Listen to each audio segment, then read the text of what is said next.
महाराष्ट्रातील ताज्या आणि महत्त्वपूर्ण बातम्या पाहण्यासाठी आजच आमच्या रॉयल मीडिया न्यूज चॅनलला सबस्क्राइब करा आणि बेल आयकॉन प्रेस करा।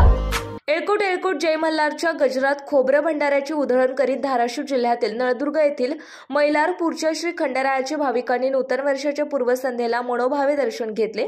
मंदिर कमिटीच्या वतीने मंदिर परिसरात भाविकांसाठी दर्शन रांगेची सोय करण्यात आली आहे। दर्शनासाठी भाविकांनी मंदिर परिसरात लांबच लांब रांगा लावल्या होत्या। नववर्षाच्या पूर्वसंध्येला भाविकांनी दर्शनासाठी मोठी गर्दी केल्याने मैलारपूर येथे यात्रेचं स्वरूप आले होते। आता दर रविवारी खंडोबा यात्रा भरणार असून 24 ते 26 जानेवारी रोजी नळदुर्ग मैलारपूर येथील खंडेरायाची महायात्रा भरणार आहे। यात्रेत व्यापाऱ्यांनी प्रासादिक साहित्यांची दुकाने सजवली असून भाविक प्रासादिक साहित्य खरेदी करण्यासाठी गर्दी करीत आहेत, तर लहान मुलांच्या करमणुकीकरिता यात्रेत झुले पाळणे देखील दाखल झाले आहेत। नळदुर्ग मैलारपूर येथील श्री खंडोबा यात्रा महाराष्ट्रामध्ये प्रसिद्ध असून यात्रेत महाराष्ट्र, कर्नाटकातील आंध्रसह इतर राज्यातून भाविक दर्शनाकरिता दाखल झाले होते। तीर्थक्षेत्र खंडोबा यात्रा महोत्सव कुस्ती आखाडा समिती नळदुर्ग यांच्या वतीने यात्रेनिमित्त 26 जानेवारी रोजी जंगी कुस्ती स्पर्धेचे आयोजन केले आहे।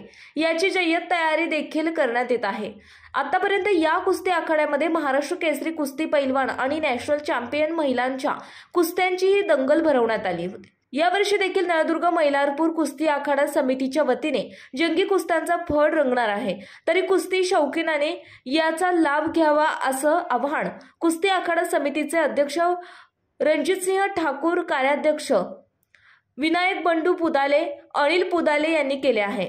रॉयल मीडिया न्यूज साठी विशेष प्रतिनिधी सतीश राठोड, नळदुर्ग मैलारपूर। महाराष्ट्रातील ताज्या आणि महत्त्वपूर्ण बातम्या पाहण्यासाठी आजच आमच्या रॉयल मीडिया न्यूज चॅनलला सबस्क्राइब करा आणि बेल आयकॉन प्रेस करा।